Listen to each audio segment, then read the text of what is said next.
live chat. The Psychetruth live chat,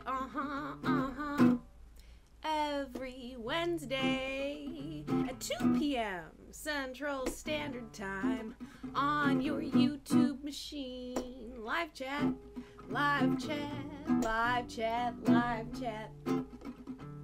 I'll answer your questions about whatever you want to talk about on the Psychetruth. Live chat, live chat, live chat, live chat. It's the Psychetruth.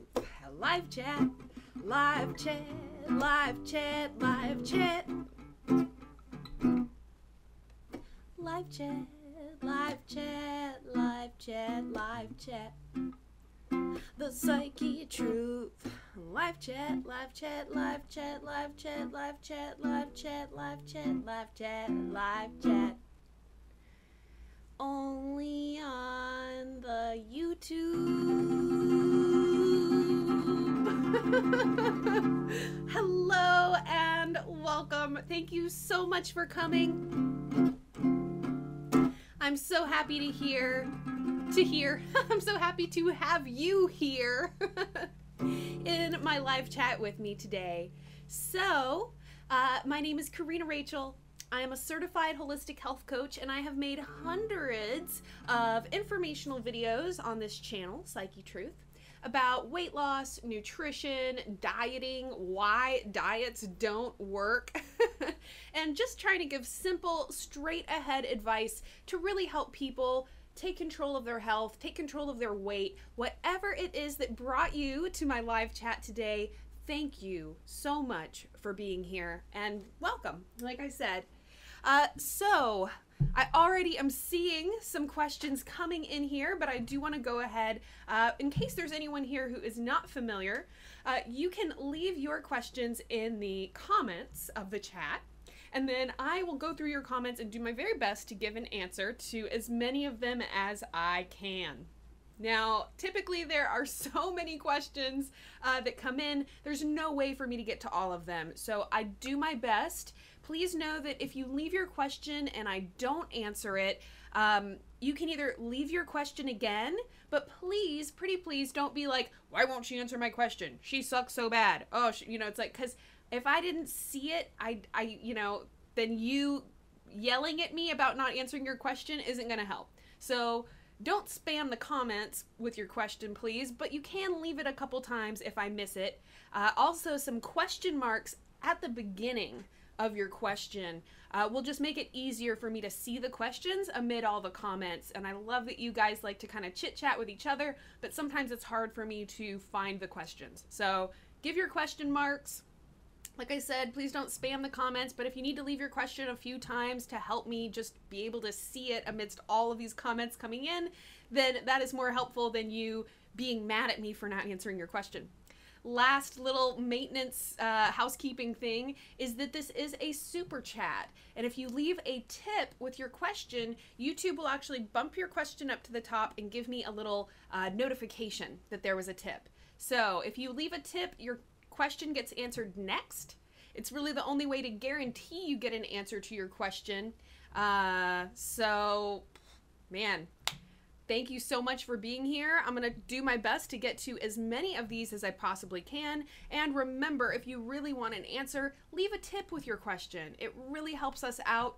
We are feeling the brunt of all of the crazy YouTube stuff that's been going on, the YouTube boycott, and now the fact that they are almost every single day flagging dozens of our videos as adult. And then we have to go and appeal the process. Anyways, it's costing us a lot of money, and we're having a hard time staying as a viable company right now. So guys, your tips really, really do help. That is my last plea for you to, leave a tip here or become a patron. You can also join wellnessplus.tv. That is our subscription service where we have hundreds of videos, and we're actually offering a free month. A free week of Wellness Plus anytime in October. So if you go to wellnessplus.tv right now, you can get your free 7-day trial and just check it out. and see if it is something that you want to be a part of. Watch as many of the videos as you can during your free 7-day trial. Alrighty. Okay, Gourjod. I feel so bad. I see you in my chat all the time. Gourjod Singh. Man, I'm probably not saying that right. But anyhow, so it says, I'm going to ask how to not overeat and how to replace fruit with food. Well, fruit is food. And interestingly, fruit is one of the healthiest ways to satisfy a sweet tooth. So I would say that you, maybe I'm either misunderstanding your question, but fruit is a fantastic thing to eat. And yes, it does contain a little bit of sugar, but it also contains a whole bunch of nutrients and a whole bunch of fiber that makes it a very health and waistline friendly thing to consume, especially compared to sodas and candies and all that other stuff. As far as overeating goes, I think the best way to stop overeating is just to eat real food. Because when you are getting all of the nutrients and all of the fiber that come from eating real foods. So what do I mean by that? Things in their natural state. Things that haven't been processed. All right, so if you look at an ingredient list and you see all these crazy looking chemical names, that's a sign of a processed food. So if you compare that crazy ingredient list of like EDTA and methylparaben and, you know, I mean, there's just tons and tons of different food chemicals they use, all right, to something like, you know, brown rice. It doesn't have an ingredient list. It's a natural whole food. And so just as an example, if you were to replace your white bread and your pasta with brown rice, the fiber and the minerals and the protein in the brown rice would help stop you from overeating. Because part of the reason that we overeat things like potato chips and cookies and sodas is that the manufacturers who make those foods, okay, I wouldn't even call them real foods. They get these funny, weird air quotation marks because they are so, they're partial. They're processed. They don't contain all the fiber and all the nutrients that that food is supposed to have. And so in that way, these food manufacturers are basically tricking us into overeating and tricking our bodies into not realizing how many calories we're taking in. So that concept of an empty calorie, potato chips, white bread, those are all great examples. That means you get a lot of calories, okay, a lot of calories that can turn into fat and turn into weight gain with no nutritional value. Whereas if you're eating vegetables, brown rice, you know, even your legume family, chickpeas and black beans and kidney beans, those whole foods have so many nutrients in them that they will actually fill you up. That's for me is the bottom line. If you're eating food that really fills you up, you're going to have a much easier time regulating the amount of food that you eat and not overeating. Whereas if you're eating processed foods, empty calories, then those foods are basically tricking you into overeating. And that's how those companies are turning into multi-million and multi-billion dollar companies, because they're tricking our bodies into eating more than we're supposed to be eating more than we need. Okay, Rita Tibbs, good to see you, Rita. Thank you so much for coming. Rita says, how do you get seriously serious about your health when you're super depressed and you don't feel like doing anything at all? That makes me sad. So I'm really sorry that you're feeling depressed, or maybe this is just about those times when we're feeling depressed, and because that happens to all of us. You know, we have a low day, or maybe things just aren't going well, and we just start to feel defeated. We start to feel overwhelmed. And I think the most important thing to do, you know, when your body is feeling emotional distress, those feelings of depression and sadness and just, you know, not really having a will to do things that are good for us, even though that's kind of a mental phenomenon, there is a physiological basis to those feelings. And a lot of times when our motivation and our positivity starts to be lost, that can be a sign of a couple different things. Number one, it can be a sign that you're not taking good enough care of your health. So it's kind of a what came first, the chicken or the egg kind of scenario. Like, is the ill health making you feel depressed, or is the depression making you not take care of yourself and then make you sick? Whichever one it is, it doesn't really matter. Unfortunately, it can create kind of a feedback loop where we're feeling really bad, so we eat really unhealthy food, and then those unhealthy foods make us feel worse. So when you're feeling down in the dumps, I'm a real analogy kind of person, okay? So if you're feeling down in the dumps, it's not gonna be easy to pull out a big giant shovel, okay, that weighs more than you do, and then start shoveling yourself out of the crud with a big giant heavy shovel, making, you know, or like, let's say, what are those, you know, the big crane, gobbly looking things. The bottom line is that it would be much easier, right, if you just took a little cup and just start picking up little chunks of dirt.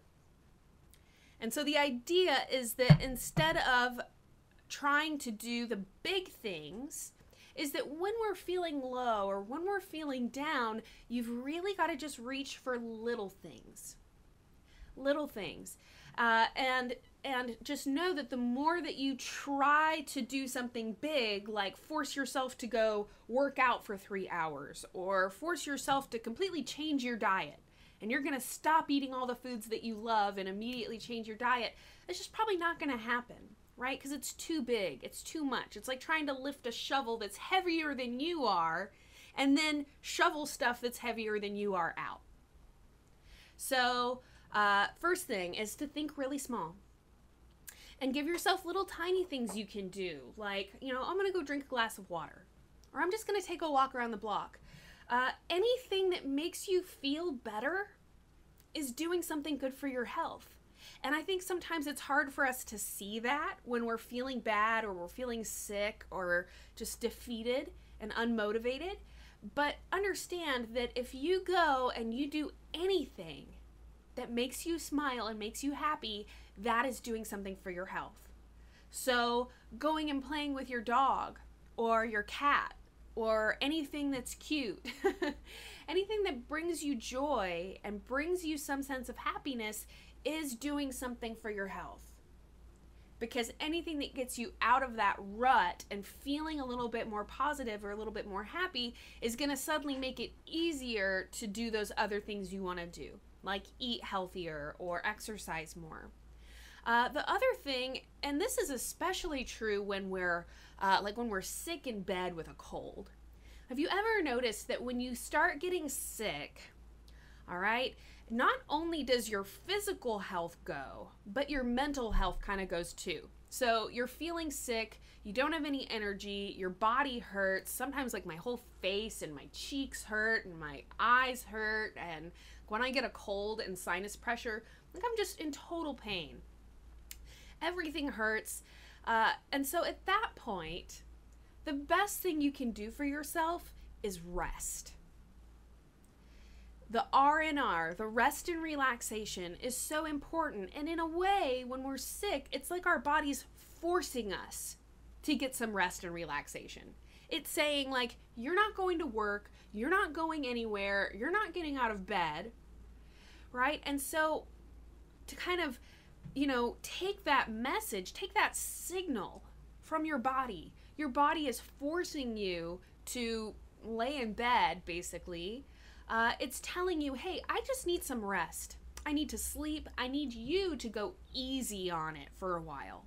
Because most of us are going 100 miles a minute. We're always stressed out. We're always busy. We're always rushing to the next thing we need to do. And that's very hard on us, both physically and emotionally. So when you start feeling depressed and sad, or you start feeling a cold coming on, you start feeling sick, understand that the most important thing for you to do in that time is to relax and rest and get as much sleep as you can. Because that sleep and that rest and that basically just absence of stress hormones that come from being busy and on the go and everything like that is what helps the body to heal.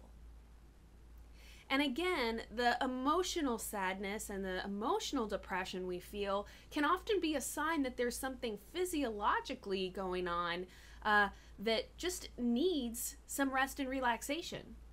So in a way, your body is forcing you to lay off a little bit, to slow down, to stop working so hard, to stop doing so much by feeling depressed and unmotivated. So anyhow, this whole little kind of tangent or whatever is just to kind of convey that we need to listen to our bodies. Oftentimes we feel like we're fighting against our body, right? We're fighting against the weight we want to lose. We're fighting against our lack of motivation. We're fighting against not having enough time, not being fast enough, not whatever it is, right? And I just encourage you to kind of change the relationship with your body. So rather than fighting against your body, thinking about working with it. So if your body is feeling depressed and unmotivated and just low energy, then rather than fighting against that and being like, how do I fight this depression and lack of motivation, lack of energy, say, what is my body trying to tell me right now? Because everything that happens in our bodies is ultimately a signal, is ultimately our body's trying to communicate something. So if you're feeling depressed and unmotivated, that's probably, in a way, your body telling you, hey, I need you to slow down. I need you to get some rest. I need you to stop working so hard. I need you to take care of yourself. And largely that means finding things you enjoy doing things that make you feel more relaxed and more comfortable and more at ease. Maybe that's to go get a massage. Maybe that's to go do, something that you just really enjoy. Something that's fun for you and enjoyable for you. Eventually, our bodies will just get so exhausted if we're constantly going all the time and we're constantly working all the time. So I think that's a really important thing to remember when we're feeling that slump or whatever you want to call it. And just know that, the whole, shovel that's heavier than you are analogy is just about recognizing that, sometimes, we're feeling in our minds like, I need to do something drastic. I need to get seriously serious about my health. I need to change my diet. I need to change my exercise. I need to change my sleep, right? And then so suddenly we create even more stress for ourselves simply by trying to do too much. So think small. Think about digging yourself out of the rut with a coffee cup instead of a big giant shovel. What are the little things you can do? And just remember that our bodies are, it's like a car, right? What would happen if you were driving your car and all of a sudden it started, making weird noises and it loses its acceleration. And so it's just kind of slugging along and it can't get the get up and go that it normally does. Well, you wouldn't force it. Right? You wouldn't be like, oh, I'm just going to press the gas pedal harder and see if that helps. You wouldn't, cross your arms and say, well, screw you, car. You'd take it to the shop. You'd take it to a repair person and you say, hey, can you try and figure out what's wrong with my car? Right? Let's fix it. Let's do something to fix it. Let's figure out what the problem is. So in a way, you can almost think about it the same way with your body. Like, are you crossing your arms and going, You suck. I can't do anything. You have no motivation. You have no this. You're lazy, whatever. Or are you going to do something to try and repair it? To try and figure out why you're feeling the way you're feeling and what your body is trying to tell you. And more often than not, in this day and age of 100 miles a minute and everyone is stressed out, our bodies are just trying to tell us to slow down. All right, so Rita, that was a really good question. I hope that my answer helped you. I never know when I'm sitting here rambling if the words that I'm saying are making sense or if I'm just like, who knows, making no sense at all. There's 107 people in here right now, so I'm hoping that that the information is helpful. I'm looking for more questions now. Here we go. Harvinder.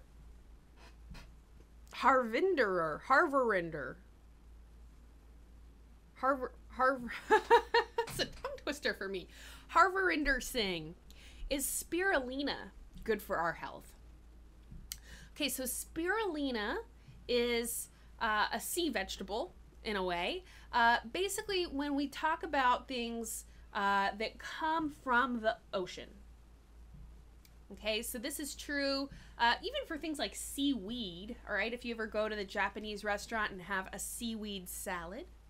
Okay, seaweed is incredibly, incredibly healthful. And spirulina, even though it's not technically seaweed, is kind of the same idea. So these elements that come from the ocean are incredibly dense with different nutrients. And so spirulina is a great example of just a very nutrient dense, I guess it's not really a food, I guess you could call it a supplement. But anyhow, it's very, very nutrient dense. And so when we start to add superfoods, which spirulina is often considered, into our diet, it's just like a super nutritional punch, so to speak. So I was talking earlier about how things like potato chips and Twinkies are empty calories because they give you a lot of calories and no nutrients. A superfood is the opposite. It gives you a ton of nutrients and very little calories, right? So spirulina is definitely something that is good for our health. It has a wide nutritional profile. I think that it's important to just kind of remember that when it comes to our health, there's rarely going to be like what do I want to say? A miracle drug, for lack of a better term. Ultimately, our bodies have a vast array of different nutrients that it needs. In certain cases, there can be one specific nutrient that a person becomes deficient in, and then that one specific nutrient is going to trigger a whole chain of events and problems that can ultimately get traced down to one nutritional deficiency.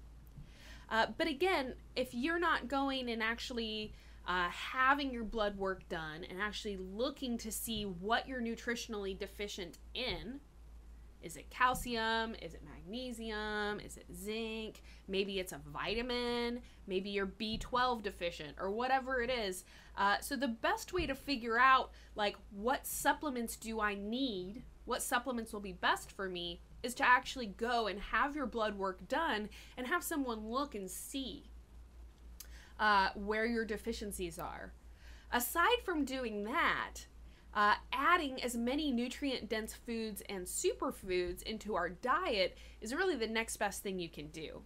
I have a video coming out very soon where I talk about multivitamins and how it's just kind of a safety net, so to speak. Like, hey, we're supposed to get, this many nutrients from our diet, but most of us probably aren't getting that many, so we take a multivitamin to just kind of fill in the blanks that we may be missing. And then something like spirulina that's just incredibly nutrient dense is another good way to kind of fill in those gaps and just fill in some of those nutrients that most of us aren't getting enough of. If you do not like your green vegetables, which I know a lot of people unfortunately are in that category, then spirulina would be a great thing to add. So it's just kind of like a super dense green, so to speak. Definitely a different nutritional profile than something like spinach or whatever. But for people who don't eat greens, don't eat salads, etc., I think adding a spirulina supplement can be a really good idea. And you may want to take it as a pill. They also have it in powders you can take.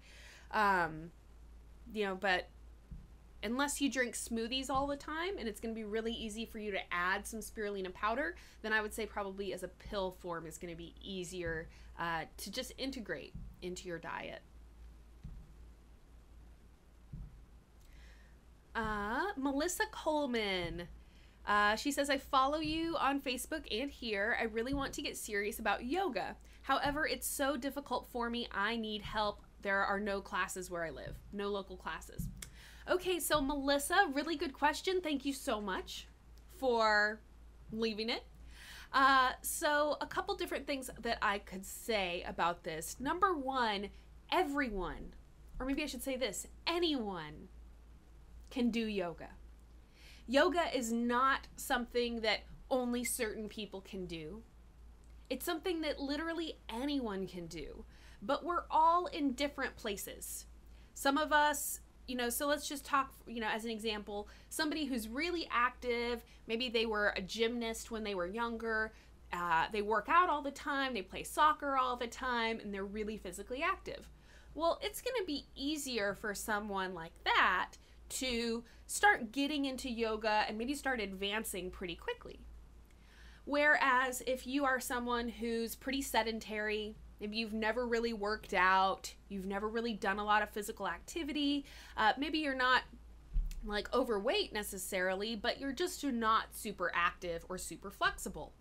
Someone in that situation can, get started doing yoga and maybe find that it's too difficult or just feels too challenging. So all I would recommend is that you just step back a little bit and go to more like complete beginner level classes. We try to be really clear on this channel about things that, about like what level things are at. Now I know we have a lot of beginner videos that are actually pretty challenging. We have some beginner videos on this channel that were kind of too difficult for me. But again, it's kind of a broad term, beginner. So you don't know if you're really talking about a complete beginner or somebody who's maybe been doing yoga for a year, but they still consider themselves a beginner. So anyhow, if the beginner's yoga is too challenging, go to the complete beginners yoga. And we have a bunch of complete beginners on the channel. If even that is too much, go to some of our like complete beginner stretching videos. We have a video that came out a few months ago called Stretches for the Inflexible. And it's not a yoga video, okay? It's just showing just really, really simple ways to start getting into flexibility and start working, working into some of those, flexibility and strengthening postures that are going to come in really handy when you start trying to do yoga. So wherever you're at, you just have to find what's comfortable for you, start there, and then be consistent. I use this analogy a lot, but I think it hopefully drives home the point. A lot of times with flexibility, we maybe have this feeling like, oh, I'm just going to do this and then I'll be able to do the splits, or I'll be flexible enough to do this. But just recognize that building flexibility is not just something that happens overnight. The same way that building strength isn't something that just happens overnight. So let's say that I all of a sudden decided that I want to be able to bench press 300 pounds. And I'm really motivated and I really want to be able to do it. And if I go and work out in the gym and start lifting weights, how long will it take me to be able to bench press 300 pounds? I don't know. I weigh about 150 pounds. So I'm talking about bench pressing twice my weight. All right. And so I just give this analogy because I think it is easy to understand that we're not going to be able to bench press twice our weight after doing a week of weightlifting or even 2 or 3 weeks of weightlifting. I mean, it would probably take me a really long time to build up enough strength to bench press twice my body weight. So, you know, yoga is definitely far easier, okay, than lifting weights or trying to bench press 300 pounds. But in the sense that it just takes time to build the strength and to build the flexibility, the basic situation is the same. Be patient with yourself. Start small. Obviously, I would not go to the gym and put 300 pounds on the dumbbell and try to start lifting it up over my head. I just wouldn't do it. That'd be really stupid. Even if I did lift it up, miraculously, which probably wouldn't happen, but even if I did lift it up, I'd probably be really likely to hurt myself because I wouldn't be able to lower it back down on the bar. And hopefully I'd have a spotter, right? So be patient with yourself. Go slowly. Right? Think about somebody who's trying to build muscle and bench press more weight. They add on more weight slowly. You build up slowly. So do the same thing when you're trying to build flexibility or get splits or whatever, or starting to get serious about yoga. And just know that the more consistent you are, the more you keep coming back, the more that you practice a little bit every day, or at least every other day, or a couple times a week. Obviously, the more time you put into it, the more, the quicker you will advance and the quicker that you will see your progress. But be consistent, go easy on yourself. Don't push yourself to do more than what feels good. And that's especially important in yoga because there are certain poses that, you know, are challenging. Yeah, they're challenging and you need to work up to them slowly. Okay, so the last thing I want to say about this, Melissa, is to go to wellnessplus.tv. We are offering a free 7-day trial for the month of October. Anytime in October you can go and you can try it out for 7 days. We have a 30-day yoga program from Jess Timsit. And basically what she did is that she came up with this 30 days of yoga that really starts from a kind of complete beginner standpoint. Now, again, if those first couple videos in that challenge are too challenging for you, come back to YouTube, do the complete beginner ones.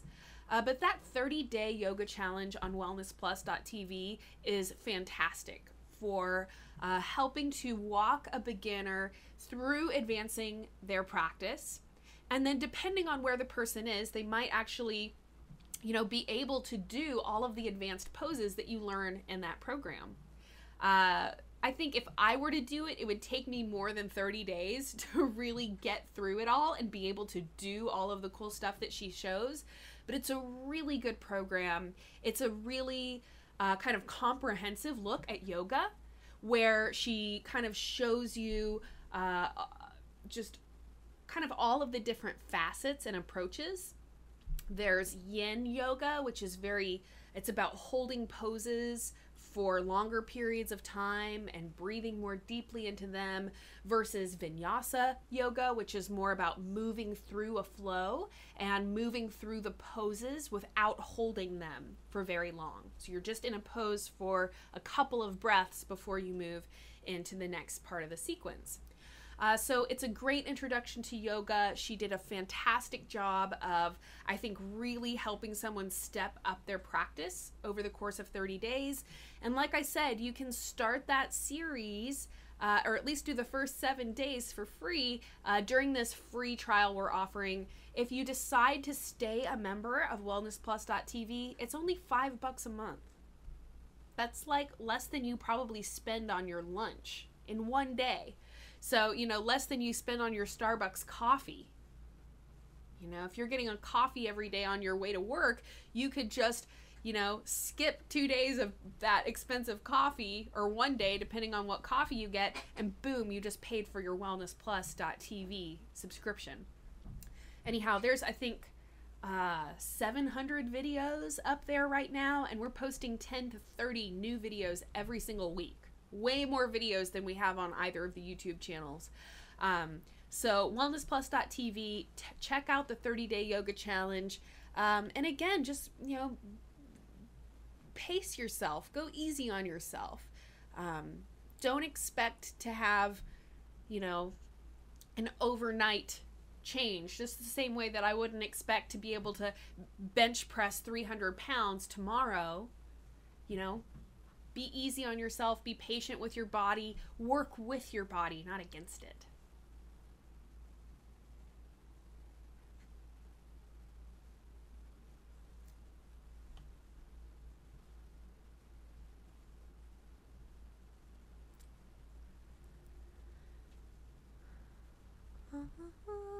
All right, I'm looking for question marks. So Riley Clemson, any good tips for stretching for beginners gymnastics? So I'm going to go ahead and take this one because it kind of dovetails with what I was just talking about with yoga. So finding the stretches, finding the videos that are where you're at. You know, if you're going to a really advanced video and trying to do these really advanced gymnastic stretches or whatever, and it's really difficult and it hurts and you can't hold them, then that's not helping you. Okay, what helps you get more flexible is being able to go into a stretch and then find that, what I just would call it, the sweet spot or your edge. And what that means is that you're stretching just to the point that you can still feel comfortable in that stretch, and you can breathe deeply and calmly while you stretch. So, man, I wish I could think of a way to show you an example here. But anyways, bottom line is that what helps the muscles to lengthen and to get more flexible is when you're in a stretch and you can breathe into it. So if you're doing a stretch and you're holding it and you're holding your breath and your face hurts and you're like, oh God, I don't know how much more I can do this, you're not getting any benefit. I mean, maybe you're getting some benefit, but the real benefit comes when you get into a certain stretch and you can breathe into it. And oftentimes I want to sing like an opera singer. And that is how I know that I'm on my edge, or I'm getting a good stretch, because you're like, ah. But the bottom line is that you have to be able to breathe into it. You should be able to relax your face or even smile. If your face is like this, you're not getting the benefit of the stretch. So you've got to be able to breathe. You've got to be able to relax your face, smile. It's always a good thing. It's a cue that you'll hear in a lot of yoga classes. Relax your face, because you'll notice that you're clenching your jaw or you're furrowing your eyebrow. But you've got to get into that point where your body can relax into the stretch. So hopefully those tips are helpful. Again, we have tons and tons of stretching videos on our channel. There's stretches for the inflexible, like a super duper complete beginner approach. We also have several of gymnastics stretching videos specifically for gymnastics, and again at varying levels. And I just encourage you to find where you're at and hang out there as long as you need before you advance to more challenging stretches. And most of those videos, the presenter will kind of show you, like, here's where you start, and then here's what you're working towards. So for instance, in the pancake is a gymnastic stretch where your legs are kind of in a straddle and you start folding your body over. When you first start doing that, you know, maybe you just barely lean over and you're getting this great stretch all through your legs, and then you just slowly go a little bit further. The last thing I want to say, Riley, really good tip for stretching is that when you're stretching, for instance, over your legs in a pike or in a pancake straddle, or what's another good example? Think about keeping your spine straight. Now, obviously, depending on the stretch, sometimes your spine bends, but bottom line is that you think about keeping your chest lifted.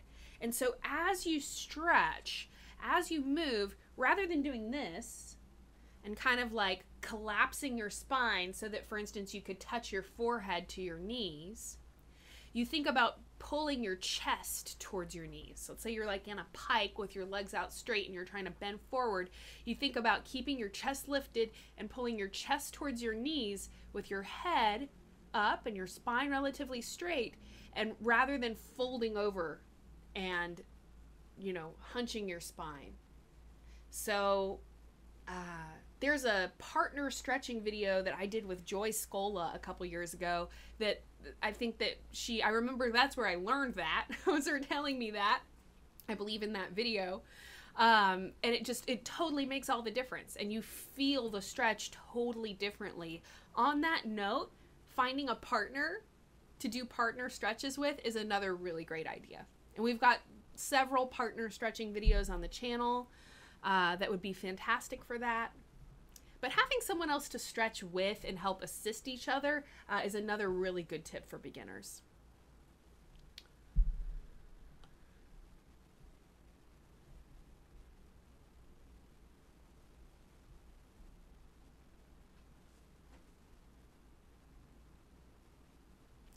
Simran Bhattacharya, I don't know how to say your name, I apologize. Simran is asking about how to get taller.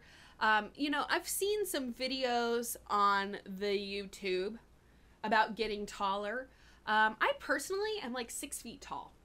So this is not something that I have ever tried to do. Not trying to get any taller. So this is really not a particular area of expertise for me. But I do know that if you go on YouTube / the internet and search for ways to get taller, there's tons of people out there that have talked about how to do that. I do know that anything you do that improves your posture is going to make you not only look taller and feel taller, but can actually lengthen your spine. So something simple, like noticing how I was slouching a second ago. I was kind of doing this, right? If you just pull your shoulders back, think about lifting up through your chest. I like what they say in yoga, which is about thinking about a string being pulled up from the top of your head, helping you stay tall and stay long. This will actually lengthen your spine. And the more time that you're spending slouching and just poor posture and whatever, you're compressing your spine. And you're literally making it shorter. So stand up straight, stand up tall. Think about stretching. I mean, I think just simply stretching your arms up overhead and trying to think about lengthening your spine, you know, if you actually measure yourself, I think you would see a difference just from that.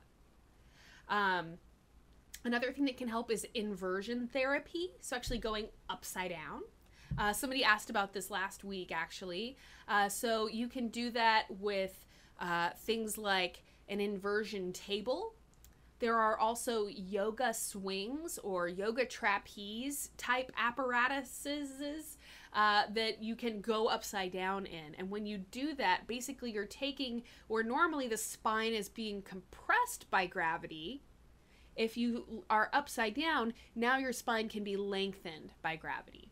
And I do think inversion tables are not only a way to get taller, but also are just good for decompressing the spine and creating more space and openness that can reduce a lot of the back pain that we suffer from. Anyhow, like I said, I'm 6 feet tall already. I have never tried to get taller, so I cannot give you any like firsthand advice on that topic. But I do know that there's a lot of information out there about getting taller. Let's see. I'm 32. Somebody asked how old I am. Everyone knows she's ageless. Thank you, Rob Norris. Thank you.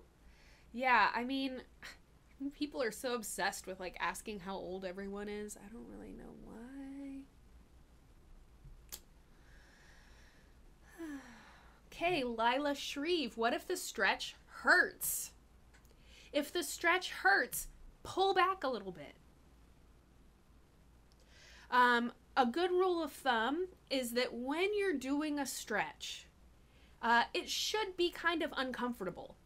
If you're just sitting there and you're like, tra-la-la-la, it's fine, then you're not really getting a stretch, right?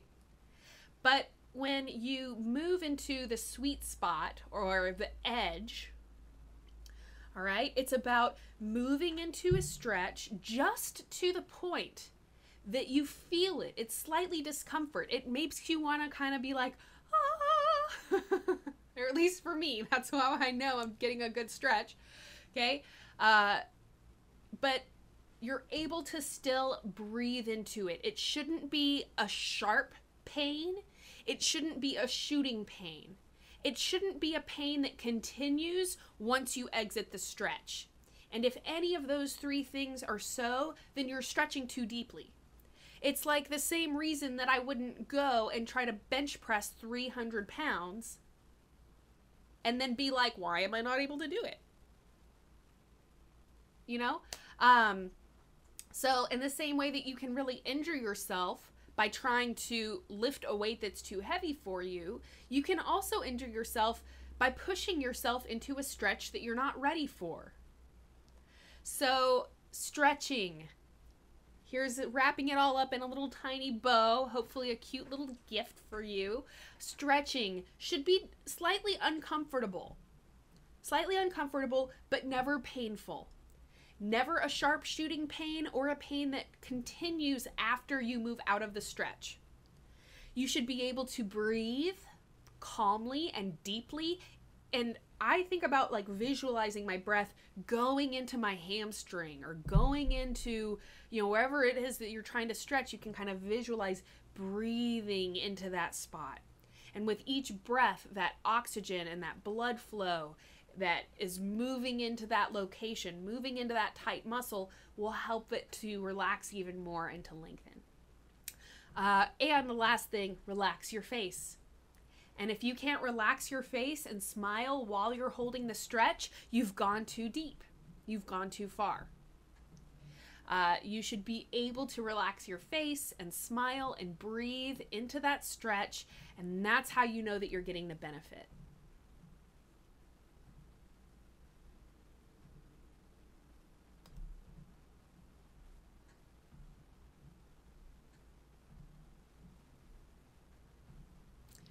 Prudence, Indy Lovu, and I love you, maybe? I don't know. Prudence says, how can I be more consistent with my meditation routines? Be more consistent? Sorry, I hate to answer a question with the very question itself. Let me take a pause for the cause and I will answer this question.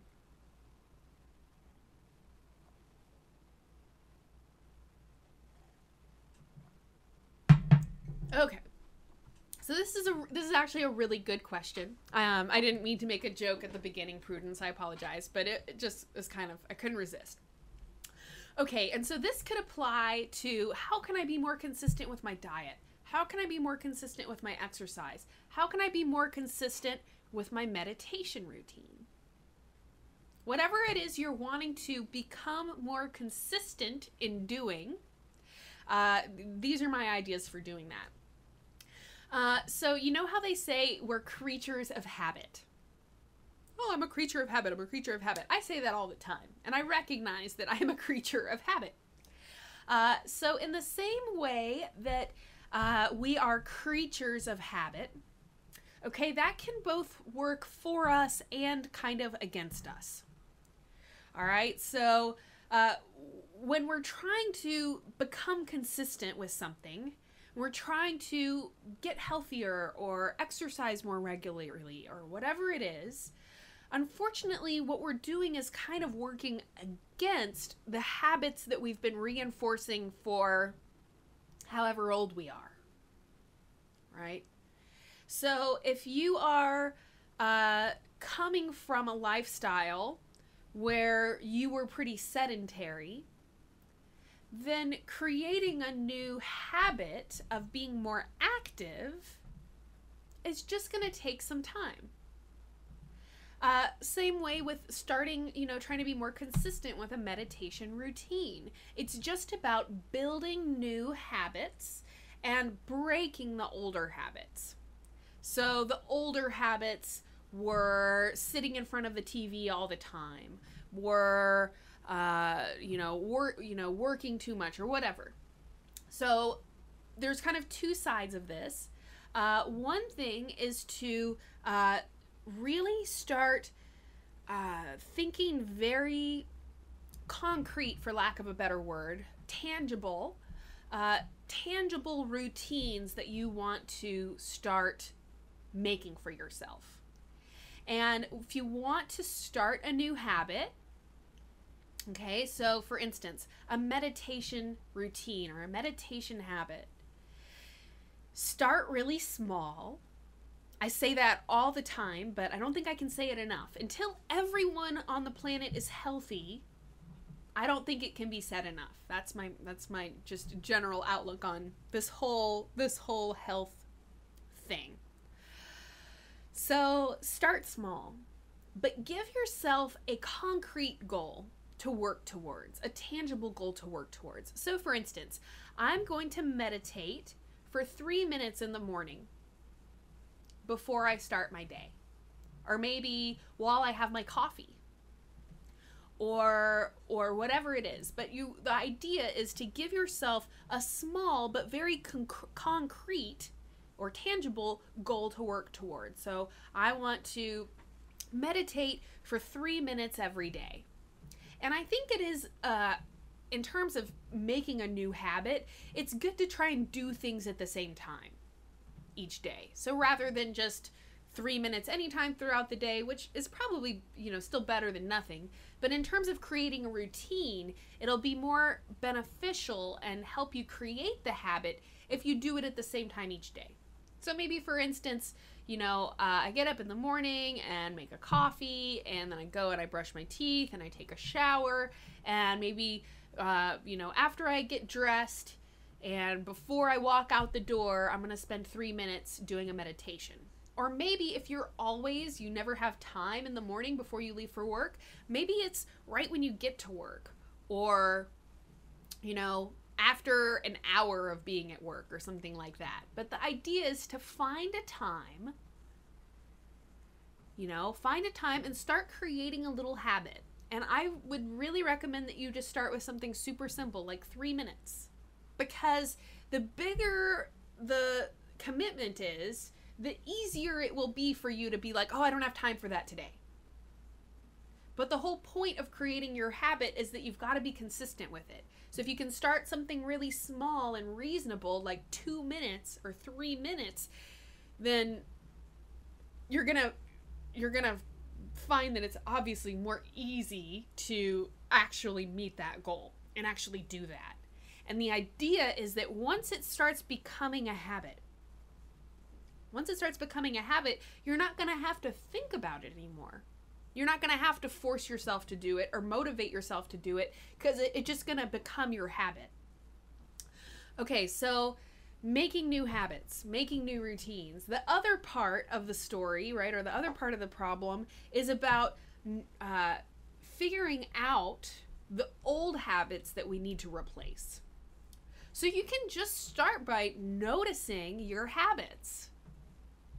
Noticing your habits. Like in the morning, I like to, get on my phone and check my email. My phone sends me these little news headlines.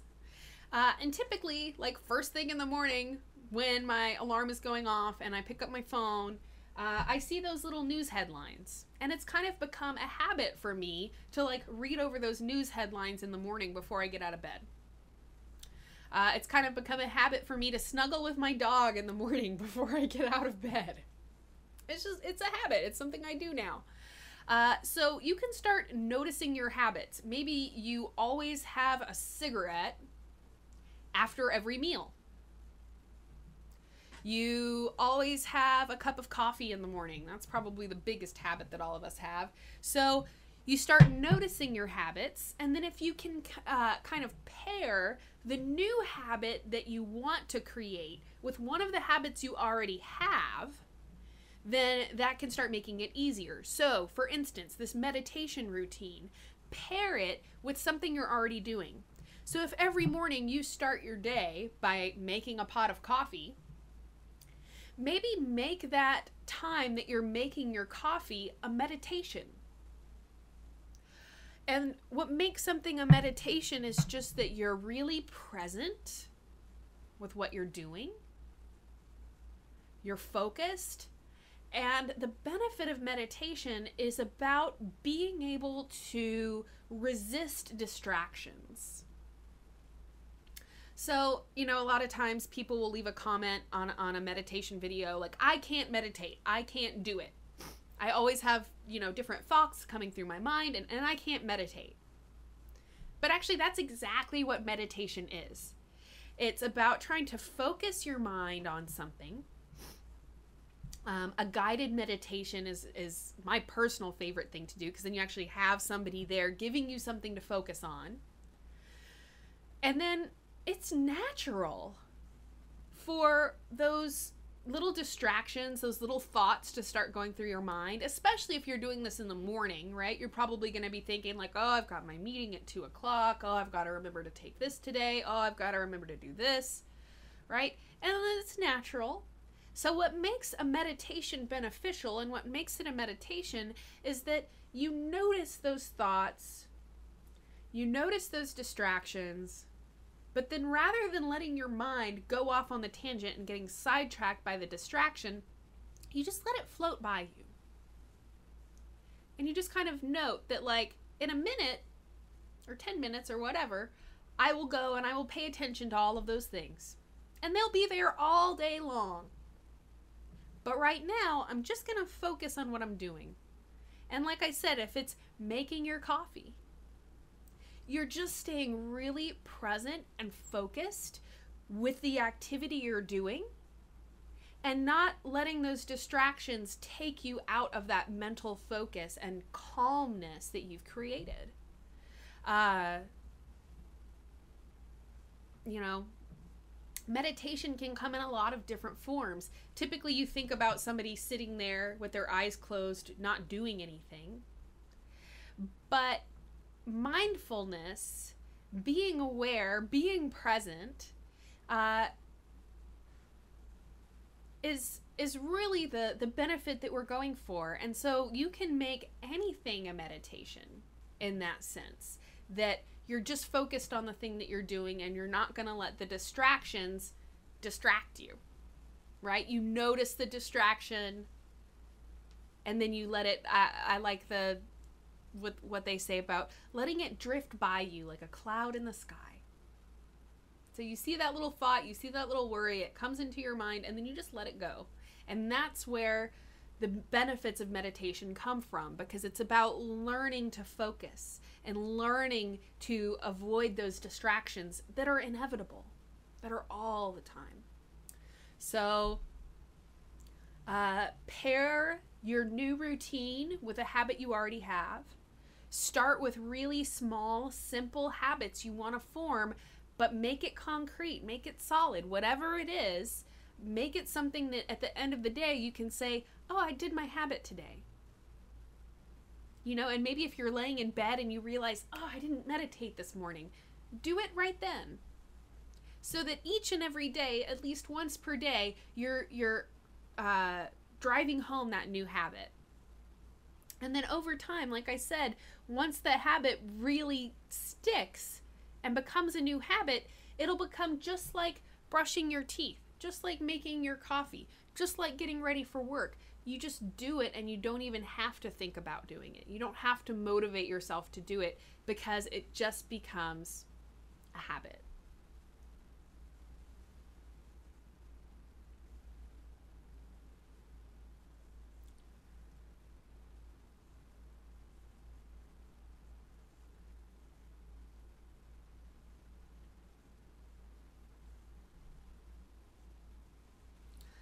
Okay, I'm looking for question marks. I will take this moment to remind you guys that you can leave a tip with your question to actually bump your question up to the top.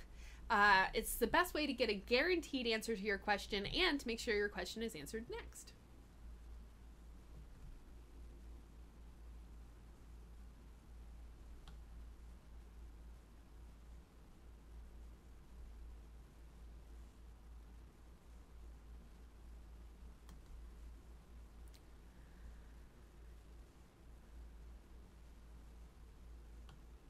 Okay, so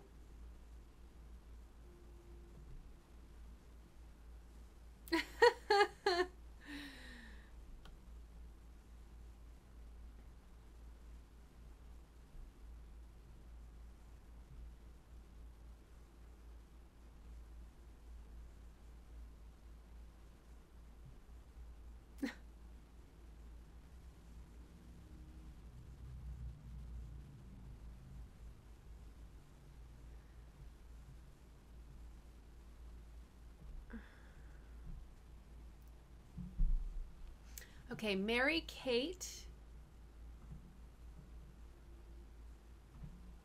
Coughlin. I'm having trouble sleeping and it's really impacting me losing weight. Any suggestions to help with the weight loss? Okay, Mary Kate. So thank you so much for your question. The thing about sleep and weight loss is that the primary time that our body actually goes into the energetic storage reserves, aka fat cells, and turns that stored fat into fuel, into energy, is actually while we sleep. I believe it's like 85% of our fat metabolism or fat burning actually occurs during our sleep cycle, during the deep sleep part of our night. So people who are not getting good sleep will almost always have a hard time losing weight, because no matter how much you work out, if you're not getting any sleep, or you're not getting that good deep sleep, then your body doesn't have the opportunity to go and do that process of ketosis that will actually burn fat off your body and help you lose weight. Stress in general impedes the weight loss process. When our cortisol levels are high, cortisol is one of the stress hormones, we know that cortisol stops the fat burning process. Which means that if you are stressed out all the time and you're not sleeping, it's going to be almost impossible for you to actually lose weight. You can build muscle, you can get stronger, but burning off that excess fat requires that the body is in a state of low stress and that you're getting good sleep. So the best way for someone to lose weight is to first address those two issues. Am I getting enough sleep, and am I handling my stress levels? Keeping my stress levels low, or at least as low as they can be throughout most of my day. Now, not exactly an easy solution, right? If it was an easy solution, then there wouldn't be sleeping pills, right? It can be really, really difficult for people to fall asleep, to stay asleep. Most people are going just at 100 miles a minute all the time. We're really stressed out during our waking hours, and then unfortunately that stress, those cortisol levels and other stress hormones, are still there when we fall asleep, and they prevent us from getting into that good deep REM sleep where the body heals, it repairs, it's where our main immune system function can come in, and it's where fat burning or fat metabolism can take place. So you've got to get more sleep. You've got to handle your stress levels, and just know that, this is something I see a lot among my health coaching clients. They're like, oh, I get up at 5 a.m. every day. I work out for 3 hours before work. I work out for 3 hours after work, and I'm not losing weight, Corrina. What is the problem? And I'm like, whoa, back off the coffee or something, right? Because the reason that they can't lose weight is because they're working out too much.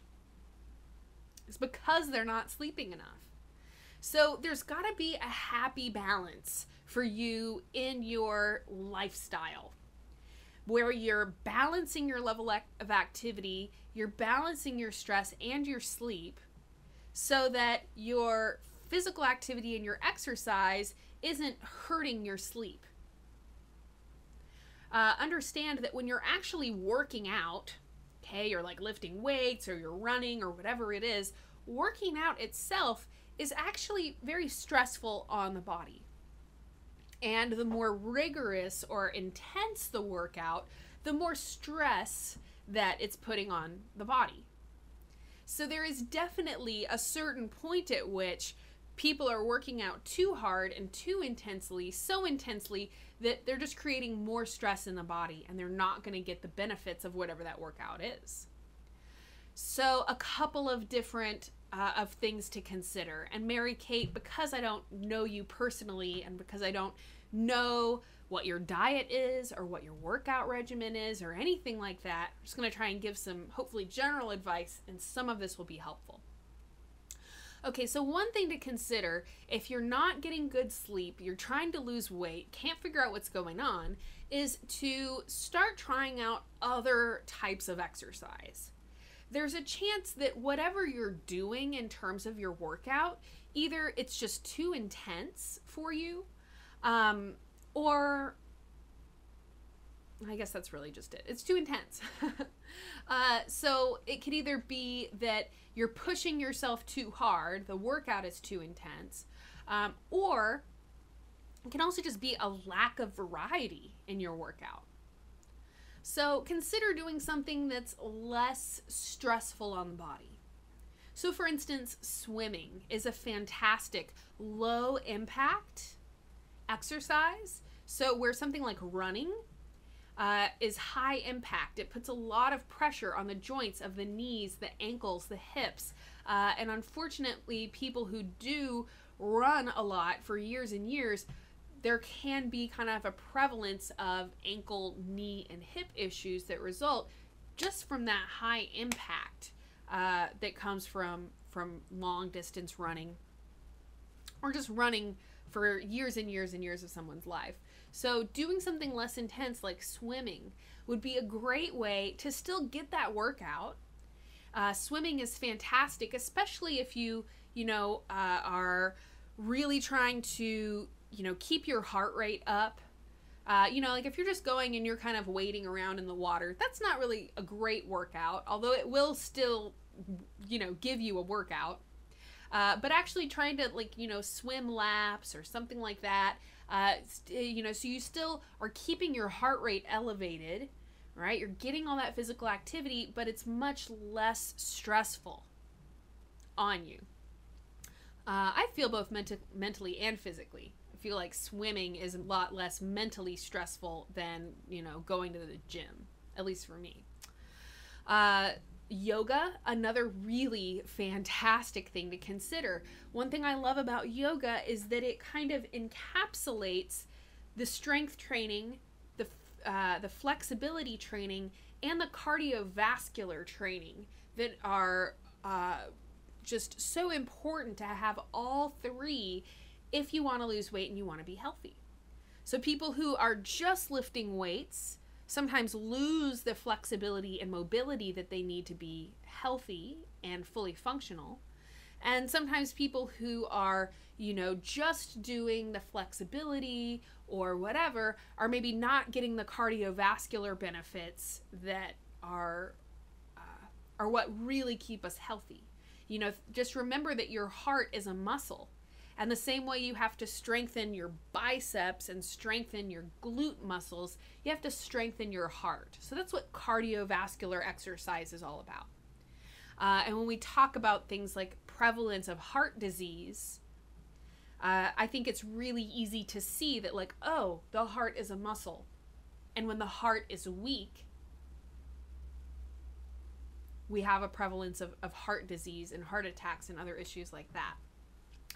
Okay, so I love yoga because it's flexibility, it's strength, and it's cardio all in one. Also, yoga tends to just be less stressful on the body.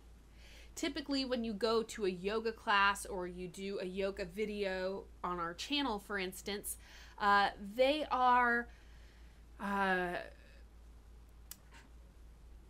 developed that class or that program or whatever it is to really give your body the things that it needs, and to do it in a way that also helps to maintain mental, not peace, it's kind of a silly thing to say, but mental calm as well.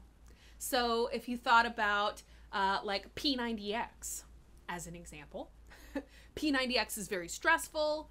It's really intense. It's really high energy. At the end of it, you're going to just like probably feel horrible. All right. Whereas a yoga class is really designed to help you keep your stress levels low, help you be feeling good and feeling calm when you get done with it or whatever. So yoga would be definitely a big recommendation. Yoga is also excellent for helping improve sleep, which is the other reason that I wanted to mention it.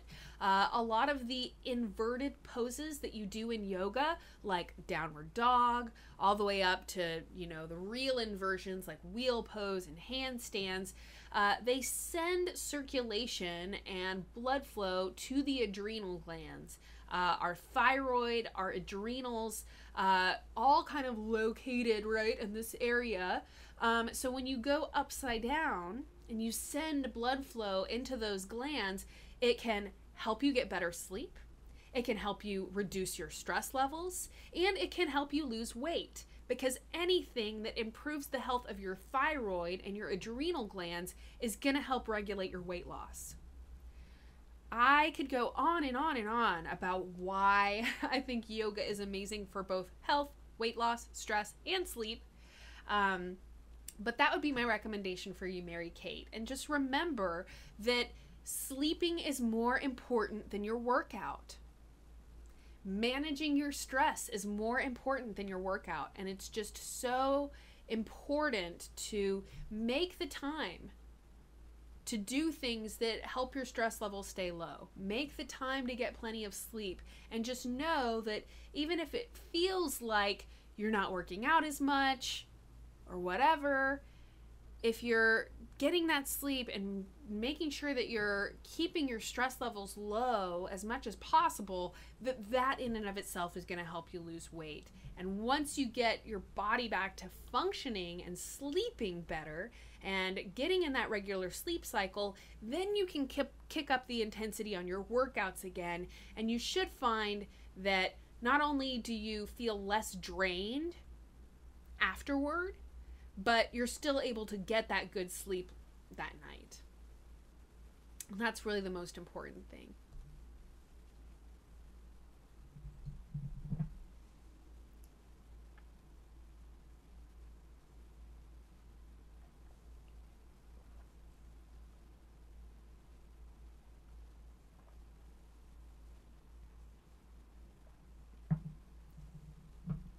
Nouveau Angel, what are your thoughts regarding air fryers? Are they a healthy alternative to conventional frying?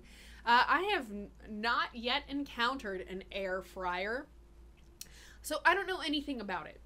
Bottom line is that high heats are really, really terrible for our health. When we expose a food to a very, very high heat, it not only denatures whatever nutrients might have been present in that food, but it can also create new chemicals that didn't exist in the food that can be really harmful. A really good example is acrylamide. So when foods that contain starch or carbohydrates are heated, it creates acrylamide. So this can be your toast. If you toast your toast and it starts getting all brown, especially if it gets all the way black, that is a chemical reaction taking place, and unfortunately that black stuff that's created is highly toxic.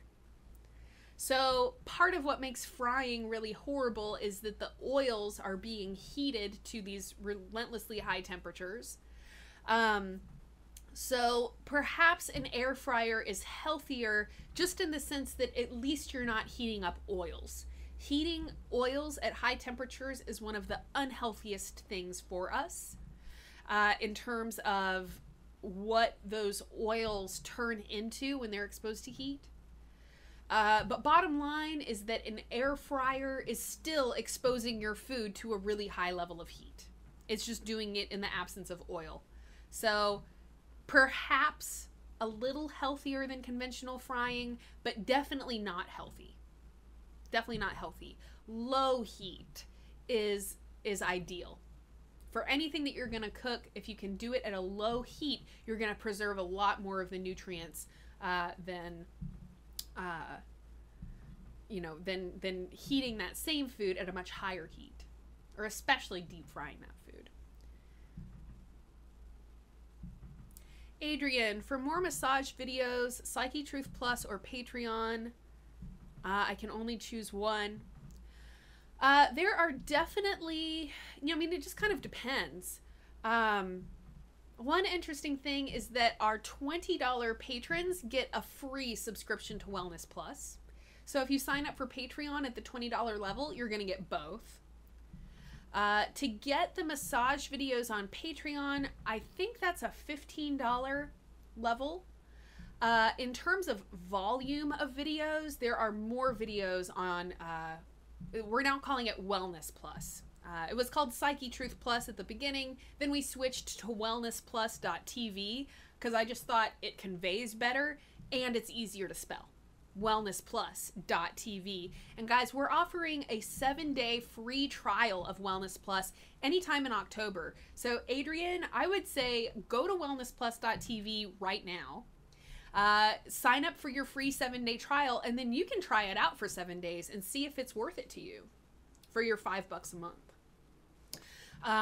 In terms of volume of videos, there are more videos on Wellness Plus than there are on Patreon. But Patreon is cool because you get the bloopers, the behind the scenes. I do a lot of like making of videos, kind of showing how I set stuff up. You get, behind the scenes interviews with a lot of our presenters. So it's just kind of, depends on what you're more interested in, I guess. I love Patreon because it gives you that behind the scenes look that you do not get on YouTube or on Wellness Plus for that matter. But in terms of volume of massage videos, I think that there are like 200 massage videos up on Wellness Plus right now,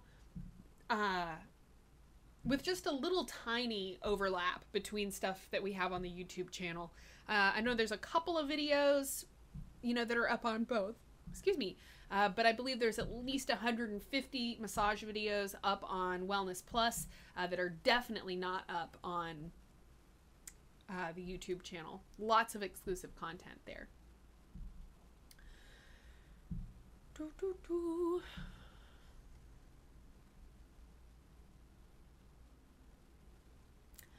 Okay, here's more question marks.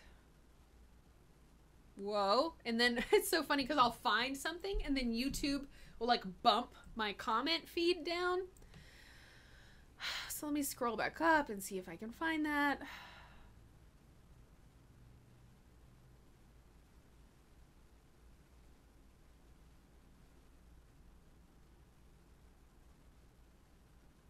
Jessica James.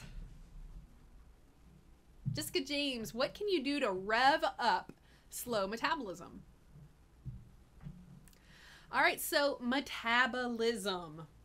Weird word that basically means stuff getting broken down. Stuff getting broken down. Our metabolism,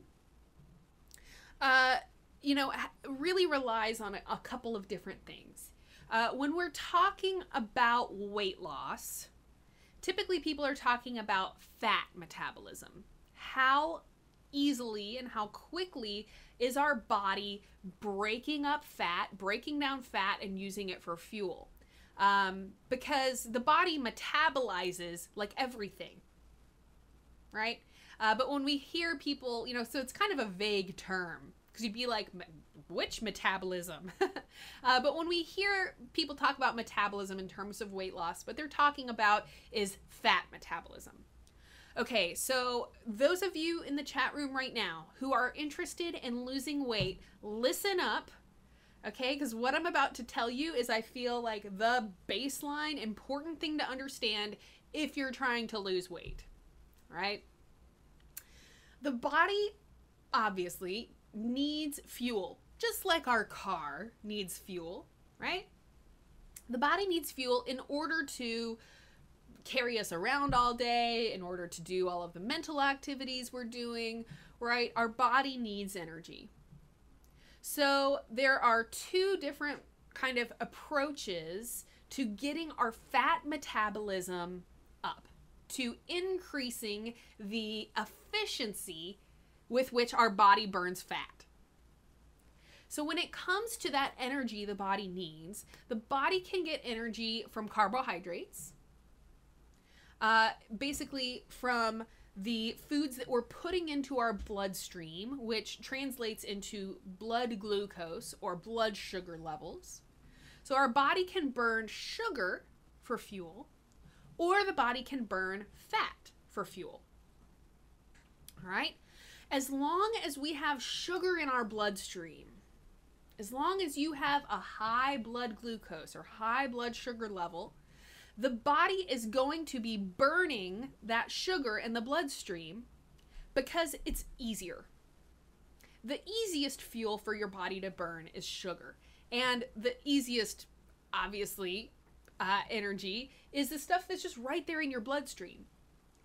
In order for your body to burn fat, like the fat on your hips or the fat on your belly, the body actually has to go in to the fat cells in that area, convert those fat molecules into ketones, and then burn the ketones for fuel. So it's like a multi-step process to burn fat for fuel compared to like a super simple process to burn that sugar. So most of us are sugar burners. And what that means is that our bodies are either exclusively burning that sugar for fuel, and in many cases, the body becomes, it's not like it forgets how to burn fat for fuel, it just, it's always going to take the easier route. It's like if you were, I don't want to use this analogy again, but I've used the analogy of like if your body was a junkie. Your body's a junkie.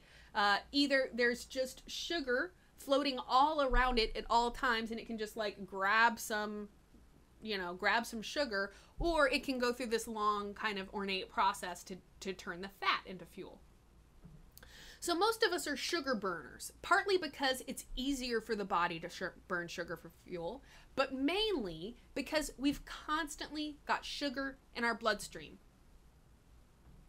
We've constantly got sugar in our bloodstream. We're sipping on sodas, we're eating candies, we snack on potato chips throughout the day, right? And if you've always got sugar in your bloodstream, your body's always got that sugar right there, then why on earth would it go through more effort to go and burn your fat for fuel? So there's a couple different things at play. One is that habitually speaking, your body has become accustomed to burning sugar. And as long as you are constantly putting sugar in your bloodstream by snacking and eating sweets and eating, remember that white bread, pasta, potato chips, those are the same, basically the same as eating sugar. Even though they're not sweet, it's all starch. And so it immediately turns into sugar in the bloodstream. and kind of feeds the junkie, so to speak. So you need to think about reducing the amount of time that you're spending with elevated blood glucose levels. And basically that means that you want to resist snacking on starchy foods, resist snacking on sweet foods, and constantly having a stream of sugar coming in all throughout the day.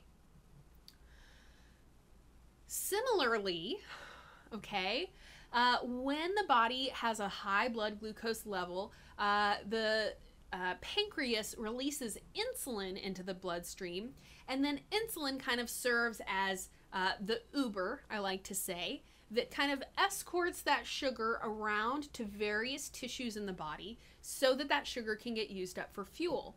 At which point the body says, hey, we're good on energy. We don't need any more energy right now. Just keep on trucking.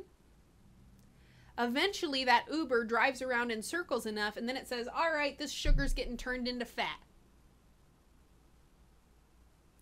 And as long as your body is in fat storage mode with sugar in your bloodstream and insulin in your bloodstream, your body is storing fat and it will not burn fat. So if you want to rev up your metabolism, you want to rev up your body's efficiency and inclination to go burn off that fat for fuel. You've got it all over your hips, you've got it all over your belly, right? You've got tons of energy reserves just sitting there. You've got to stop putting sugar in your bloodstream all frickin' day long. Period. And I think that's one of the hardest things for people to do. Again, because we're just in this culture where people are constantly drinking sodas, people are constantly eating chips, eating candy, eating whatever. And so it's this kind of perpetuation of your body just burning sugar. So you got to stop constantly putting sugar in your bloodstream. That is step one. Okay? Step two is to think about making an energetic demand on your body. The best way to rev up your metabolism is to get your body in a consistent state of needing more energy. Because if you're sedentary all the time, you sit around, you lay around, you don't work out, you don't do anything, then your body is only going to burn up as much energy as you're using. So by being more active, you're increasing the amount of energy your body needs, and you're increasing the probability that your body is going to be forced to go into those fat reserves and burn fuel. Now, I think it's really, really important to say that skipping meals is terrible for your metabolism. So here is the other side of the coin, right? So if you want to burn fat for fuel, you've got to stop putting in sugar all throughout the day. Reduce your sugar, reduce your starch and carbohydrates. However, skipping meals is just as bad. And here is why. In order for your body to go into that state of ketosis and to burn up that fat for fuel, not only does there have to be an absence of sugar in the bloodstream, but there also has to be a low level of stress. Remember what I said if you were here a couple minutes ago, somebody was asking about sleep and weight loss. Remember that that process of ketosis, where the body's going in and burning up fat, primarily happens while you sleep. And scientists know that if your cortisol levels are high, if your stress levels are high, this process won't happen. And this kind of comes back to, just remembering that your body's main mission is survival, right? So what happens when you skip meals is that it starts to tell your body that you are in a state of stress. You are in an environment where there is potential famine, because your brain, your body doesn't know that you're purposefully skipping meals. Your brain doesn't say, oh, she just skipped a meal, she must want me to burn more fat. Okay, all right. Instead, your body is taking in this information of you not eating, of you skipping a meal, and it says, danger, danger. There's a lack of food. There's a lack of nutrients around here. All systems go down to absolute minimum for survival, and hold on to everything that you can that's going to help this body survive. So the whole reason that our body stores fat in the first place is for survival, is so that in case there's a famine or a flood or who knows what, there's enough fat stored on your body that's going to help you survive for a certain period of time. So if you are stressed out and you are not sleeping, your body is going to take that fat and hold on to it tighter than ever. It's like clinging on to the life raft for dear life. And if you want your body to let go of the life raft, you're like, hey, let go. Hey, I want to lose weight. Hey, let go of that. Then you have to tell your body that it's in a safe environment. There's plenty of food. There's nothing to worry about. Go ahead and function the way you're supposed to. So by eating regular meals, keeping your stress levels low, okay, which means meditating, doing yoga, doing things you enjoy, whatever it takes to keep you from being irritable and frustrated and stressed out all the time, and getting plenty of sleep, these things are going to help your body let go of the life raft, right? Think of those stored fat cells as your body's life raft. And the only way your body's going to let go of all of that stored fat, let go of that life raft, is if it's getting signals from your environment that everything is safe, right? So stress, sleep, regular meals, and then just remember, what the first tip was about keeping your insulin levels low. So the foods that you are eating, the more that you can get your starch intake low, okay? Keep your sugar intake, obviously, super low. Primarily getting your nutrients in the form of proteins, fats, and complex carbohydrates like brown rice, quinoa, those natural foods, okay, are not going to be boosting that blood glucose level up into the danger zone, so to speak. Now, I have done a lot of videos over the years on the glycemic index, which is basically how we can evaluate which foods spike our blood sugar. So the bottom line is avoiding foods that spike your blood sugar, eating meals that have a lot of healthy fat, a lot of healthy protein, and are very low in starch, very low in sugar. You're going to keep your blood sugar levels normalized. And as long as you aren't constantly boosting up your blood sugar and surging with insulin, your body can stay in that fat burning mode. This is what's kind of known as a ketogenic diet. Now, a ketogenic diet is kind of taking this concept I'm giving you and then just really pushing it towards the edge. A ketogenic diet is extremely low in carbs and sugar. In some cases, I think that a ketogenic diet is almost too low in sugar, but it has different uses, different applications. One of the presenters on our channel has epilepsy, and she has been able to significantly reduce her epilepsy symptoms through a ketogenic diet. And I'm actually going to have her do a whole bunch of videos on this topic because it's really, really fascinating. But the bottom line all comes back down to helping train your body to be a fat burner instead of a sugar burner. And ultimately, this comes down to consistent exercise, not skipping your meals, keeping your sugar levels low, eating healthy foods, natural foods. I've done tons of videos called like what to eat, basic nutrition, what not to eat, etc. And just knowing that your stress and your sleep are perhaps the most important part of your body's ability to lose weight. And when it comes to, you know, revving up your metabolism, you've kind of got to keep all of those things in mind. So Jessica James, really good question. Thank you so much for leaving it. I hope that my answer was helpful in that. I think I might even try to do a whole video addressing that question because it's a really good one.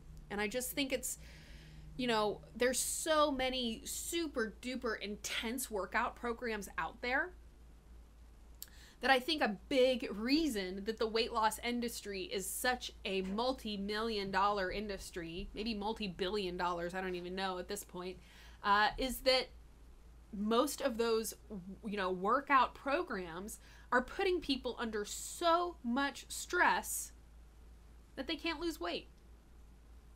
And then what do they go and do? They go and spend more money on another weight loss program or another weight loss product. If the weight loss industry really wanted people to lose weight,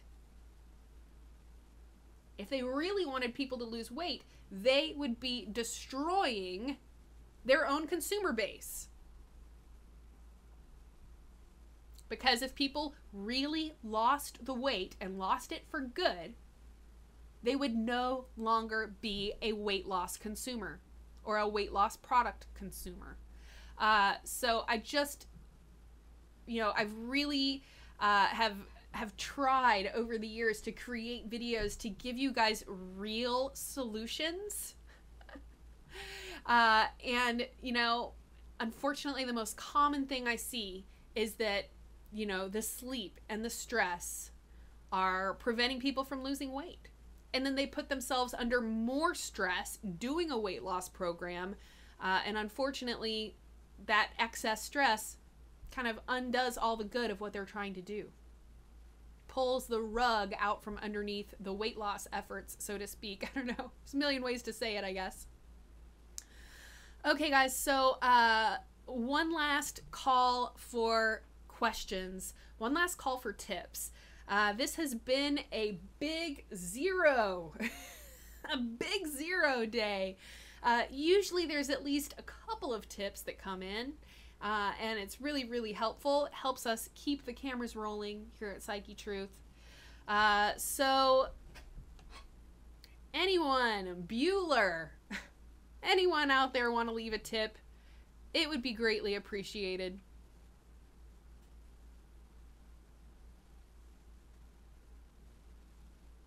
Somebody's offering to give me $2,500, $2,500. You're gonna give me $2,500 to get a nose job? That wouldn't even probably pay for my nose job. It's retarded. And I would never do that to myself. I like my crooked nose. Thank you very much. You know, somebody asked a question one time that was like, you know, what do you think of tummy tucks and weight loss surgery and, you know, nose jobs? And I said, you know, I think that is the most traumatic, invasive, pain-inflicting thing that anyone would ever inflict upon themselves willingly. And the fact that people would put their bodies through such physical and mental trauma in order to look different is freaking ridiculous. Freaking ridiculous.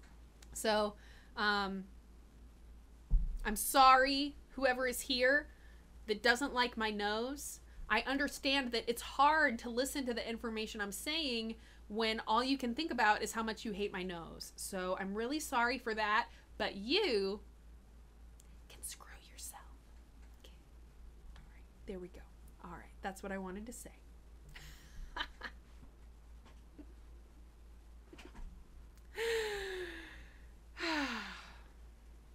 Thank you, Jonathan Whitelaw. I appreciate that.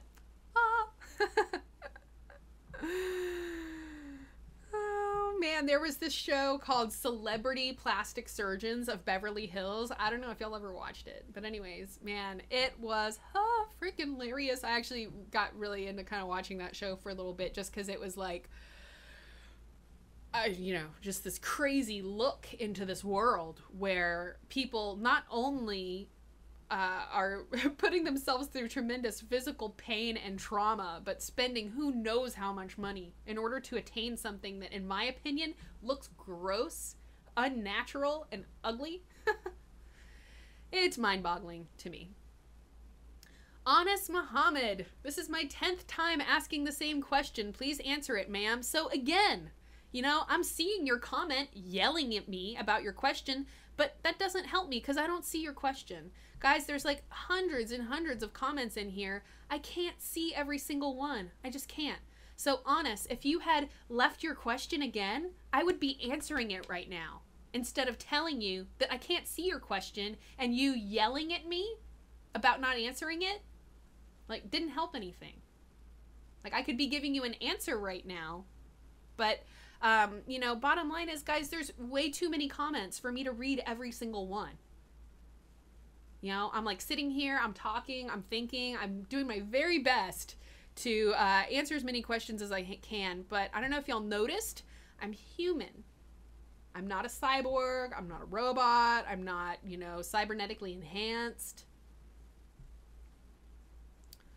I am scrolling up right now looking for your question and I'm not seeing it, so I apologize. Once again, I tried to say this, you know, earlier, you know, you can leave your question again and I may see it, but you yelling at me about not answering your question does literally no freaking good at all, except you just wasted wasted time that I could have actually been spent answering a question. I'm still scrolling up looking for your actual question and not seeing it.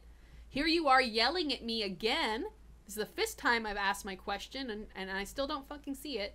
Pardon my French there, guys. Anyways, guys, I'm a little like hurt right now. This is the first time I've ever done a live chat and not received a single tip. Nothing. Zero. Zip. I am worth $0 to you guys right now. So thank you for that. All right. I'm going to go ahead and end this chat. But I want to thank all of you that were nice to me. Okay. I want to thank all of you that were kind and that left your questions and that put question marks in front of your questions so that I can see it. I know that I have a lot of you out here that are already supporting us either on wellnessplus.tv or on Patreon. So I want to thank all of you for doing that. And I will look forward to seeing you all again next week. Same bat time, same bat place. Honest Muhammad, I'm sorry I missed your question. Come back again next week. And you know, I swear I did not freaking see your question. You know, I saw you yelling at me in all capital letters about not answering your question, but I didn't actually see your question. So come back again next week.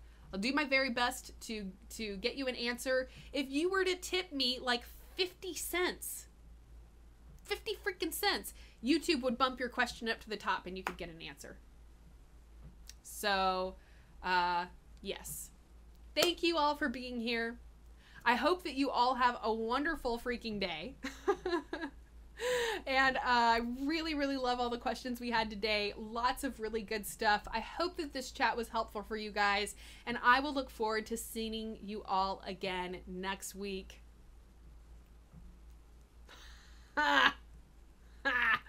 When hopefully people are feeling a little bit more generous. Anyhow, y'all have a fabulous day. I will see you all again very soon. Thank you for watching. Thank you for your questions. And I will see you guys next week.